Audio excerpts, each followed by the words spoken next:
Game press conference joined by South Carolina head coach Mark Kingston along with second baseman Parker Noland. In a moment, Coach will give an opening statement, and then we'll take questions. Just for Parker first, please. Luke and Noland have wireless microphones. Please wait to be called upon and then introduce yourself before asking a question. Coach? Yeah, again, I don't know why every time we play LSU, it gets crazier and crazier and crazier, but that seems to be the trend. And again, I wish we came out on top for our fans, for our players. Just not meant to be sometimes, and it wasn't meant to be for us today. I can't wait to watch our team go play in a regional and hopefully a super regional and hopefully Omaha after that, because obviously if anybody didn't believe that we were capable of that before this week, I think we passed the eye test. We're one of the best teams in the country. We're not perfect. We had some self-inflicted errors in both LSU games that have to be shored up, but they will be. And as I said, I can't wait to watch this team play a regional. All right, questions first for Parker, please, if you'd raise your hand. In the back left. Parker is a veteran kind of representing the infield. It was a tough day out there for you guys in general defensively and really a tournament. How do y'all go about tightening up defensively over the course of the week? Yeah, we just get back to work. I got a ton of confidence in everybody out there.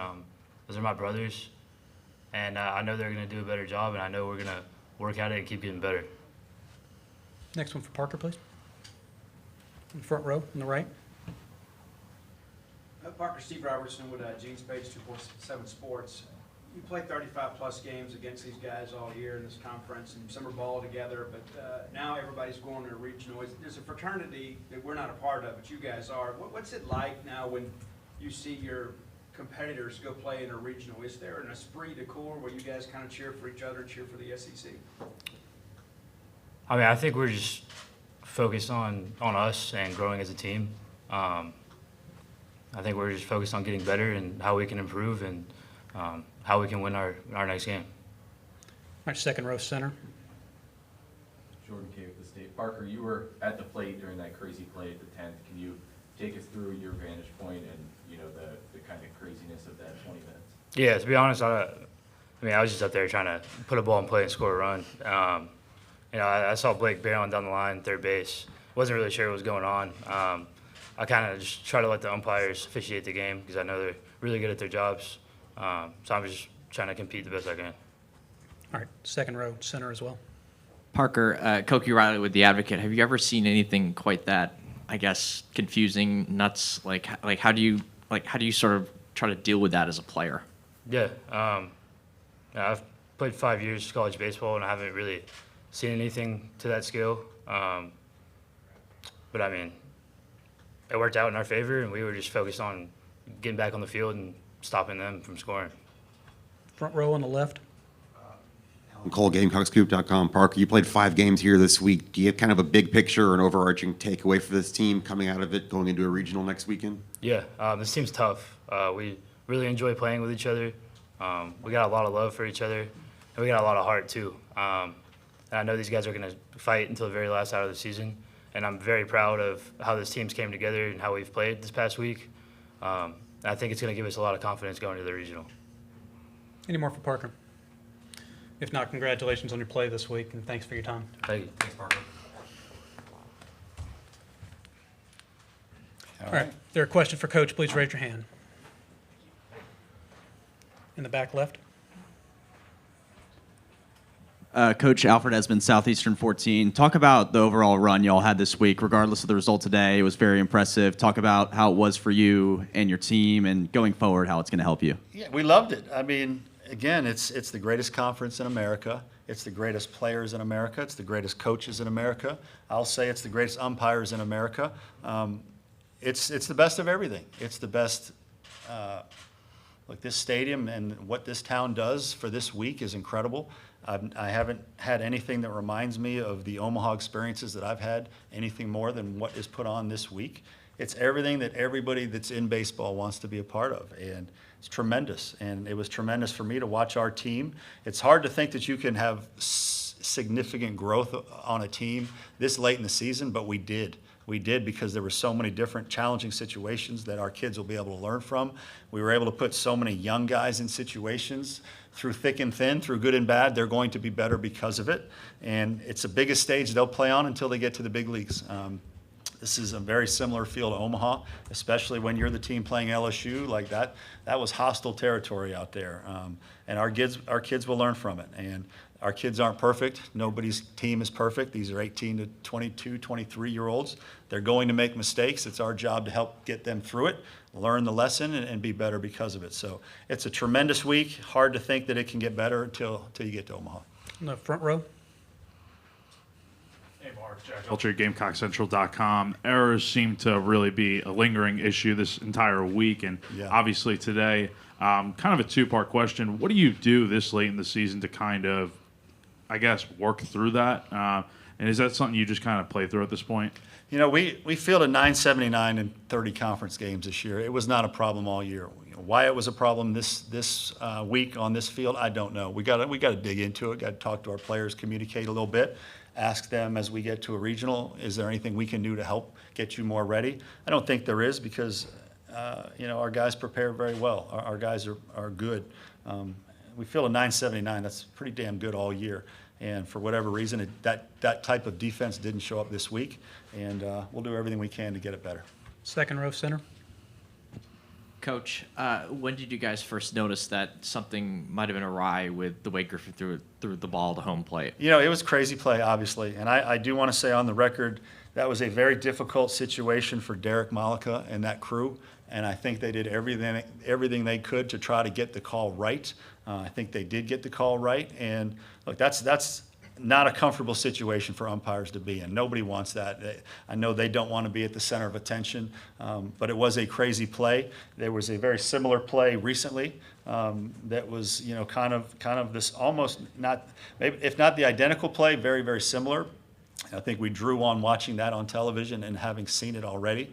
And we just thought, hey, let's bring this up. Let's see what happens and see if we can get the interpretation in our favor. Second row on the right. Coach, I want to ask you about the depth of this league. You kind of mentioned it earlier, but we got 5 teams that are probably going to be hosts, national hosts, and we got 6 in Mississippi State on the verge. Coach, can you talk about the depth of this league? Well, depth. I mean, our depth has depth. Let me put it that way. You're watching pitchers today that have thrown very few innings, and you'll probably see the same thing tomorrow. You're watching pitchers that have thrown very few innings all year for these SEC teams that are 96, 97 miles an hour. You're like, wow, how is this guy not pitching? It's just because of the depth in this league.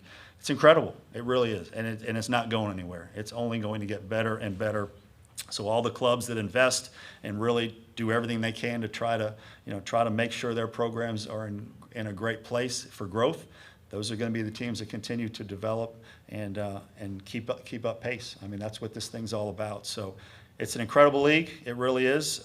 Like I said, players, coaches, umpires, fans. I mean, it's the best of the best. Front row left.